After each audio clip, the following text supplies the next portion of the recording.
இன்றைய நற்செய்தி வாசகம் யோவான் எழுதிய நற்செய்தி 9ஆம் அதிகாரம் இறைவசனம் 1 41 முடிய. இயேசு சென்று கொண்டிருந்த போது பிறவிலேயே பார்வையற்ற ஒருவரை கண்டார். ரபி, இவர் பார்வையற்றவராய் பிறக்க காரணம் இவர் செய்த பாவமா, இவர் பெற்றோர் செய்த பாவமா என்று இயேசுவின் சீடர்கள் அவரிடம் கேட்டார்கள். அவர் மறுமொழியாக, இவர் செய்த பாவம் அல்ல, இவர் பெற்றோர் செய்த பாவம் அல்ல, கடவுளின் செயல் இவர் வழியாக வெளிப்படும் பொருட்டே இப்படி பிறந்தார். பகலாய் இருக்கும் வரை என்னை அனுப்பினவரின் செயலை நாம் செய்ய வேண்டியிருக்கிறது. இரவு வருகிறது, அப்போது யாரும் செயலாற்ற இயலாது. நான் உலகில் இருக்கும் வரை நானே உலகின் ஒளி என்றார்.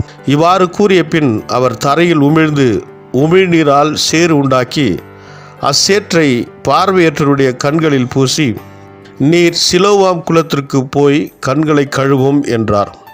சிலோவாம் என்பதற்கு அனுப்பப்பட்டவர் என்பது பொருள். அவரும் போய் கழுவி பார்வை பெற்று திரும்பி வந்தார். அக்கம் பக்கத்தாரும் அவர் பிச்சை எடுத்து கொண்டிருந்ததை முன்பு பார்த்திருந்தோரும், இங்கே அமர்ந்து பிச்சை எடுத்து கொண்டிருந்தவர் இவர் அல்லவா என்று பேசிக்கொண்டனர். சிலர் அவரே என்றனர், வேறு சிலர் அவரல்ல, அவரை போல் இவரும் இருக்கிறார் என்றனர். ஆனால் பார்வை பெற்றவர் நான் தான் அவன் என்றார். அவர்கள், உமக்கு எப்படி பார்வை கிடைத்தது என்று அவரிடம் கேட்டார்கள். அவர் அவர்களை பார்த்து, இயேசு எனப்படும் மனிதர் சேறு உண்டாக்கி என் கண்களில் பூசி சிலோவாம் குளத்திற்கு போய் கண்களை கழுவும் என்றார். நானும் போய் கழுவினேன், பார்வை கிடைத்தது என்றார். அவர் எங்கே என்று அவர்கள் கேட்டார்கள். பார்வை பெற்றவர் எனக்கு தெரியாது என்றார். முன்பு பார்வையற்றவராயிருந்த அவரை அவர்கள் பரிசேயரிடம் கூட்டி வந்தார்கள். இயேசு சேறு உண்டாக்கி அவருக்கு பார்வை அளித்த நாள் ஓர் ஓய்வு நாள். எனவே எப்படி பார்வை பெற்றாய் என்னும் அதே கேள்வியை பரிசேயரும் கேட்டனர். அதற்கு அவர், இயேசு என் கண்களில் சேறு பூசினார், பின் நான் கண்களை கழுவினேன், இப்போது என்னால் பார்க்க முடிகிறது என்றார். பரிசேயருள் சிலர், ஓய்வு நாள் சட்டத்தை கடைபிடிக்காத இந்த ஆள் கடவுளிடமிருந்து வந்திருக்க முடியாது என்று பேசிக்கொண்டனர். ஆனால் வேறு சிலர், பாவியான ஒரு மனிதரால் இத்தகைய அரும் அடையாளங்களை செய்ய இயலுமா என்று கேட்டனர். இவ்வாறு அவர்களிடையே பிளவு ஏற்பட்டது. அவர்கள் பார்வையற்றிருந்தவரிடம், உனக்கு பார்வை அளித்த அந்த ஆளை குறித்து நீ என்ன சொல்லுகிறாய் என்று மீண்டும் கேட்டனர். அவர் ஓர் இறைவாக்கினர் என்றார் பார்வை பெற்றவர். அவர் பார்வையற்றிருந்தார், இப்போது பார்வை பெற்றுள்ளார் என்பதை அவருடைய பெற்றோரை கூப்பிட்டு கேட்கும் வரை யூதர்கள் நம்பவில்லை. பிறவிலேயே பார்வையற்றிருந்தான் என நீங்கள் கூறும் உங்கள் மகன் இவன்தானா? இப்போது இவனுக்கு எப்படி கண் தெரிகிறது என்று கேட்டார்கள். அவருடைய பெற்றோர் மறுமொழியாக, இவன் எங்களுடைய மகன்தான், இவன் பிறவிலேயே பார்வையற்றவன்தான். ஆனால் இப்போது எப்படி அவனுக்கு கண் தெரிகிறது என்பதோ, யார் அவனுக்கு பார்வை அளித்தார் என்பதோ எங்களுக்கு தெரியாது.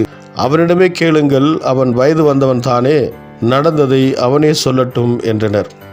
யூதர்களுக்கு அஞ்சியதால் தான் அவருடைய பெற்றோர் இப்படி கூறினர். ஏனெனில் இயேசுவை மெசியாவாக ஏற்றுக்கொள்ளும் எவரையும் தொழுகை கூடத்திலிருந்து விலக்கிவிட வேண்டும் என்று யூதர்கள் ஏற்கனவே தங்களிடையே உடன்பாடு செய்திருந்தார்கள். அதனால் அவருடைய பெற்றோர், அவன் வயது வந்தவன் தானே, அவனிடமே கேட்டுக்கொள்ளுங்கள் என்றனர். பார்வை பெற்றிருந்தவரை யூதர்கள் 2ஆம் முறையாக கூப்பிட்டு அவரிடம், உண்மையை சொல்லி கடவுளை மாட்சிப்படுத்து, இம்மனிதன் ஒரு பாவி என்பது எங்களுக்கு தெரியும் என்றனர். பார்வை பெற்றவர் மறுமொழியாக, இவர் பாவியா இல்லையா என்பது எனக்கு தெரியாது, ஒன்று மட்டும் எனக்கு தெரியும், நான் பார்வையற்றவனாயிருந்தேன், இப்போது பார்வை பெற்றுள்ளேன் என்றார். அவர்கள் அவரிடம், அவன் உனக்கு என்ன செய்தான், எப்படி பார்வை அளித்தான் என்று கேட்டார்கள். அவர் மறுமொழியாக, ஏற்கனவே நான் உங்களிடம் சொன்னேன், அப்போது நீங்கள் கேட்கவில்லை, இப்போது மீண்டும் ஏன் கேட்க விரும்புகிறீர்கள்? ஒருவேளை நீங்களும் அவருடைய சீடராக விரும்புகிறீர்களோ என்று கேட்டார்.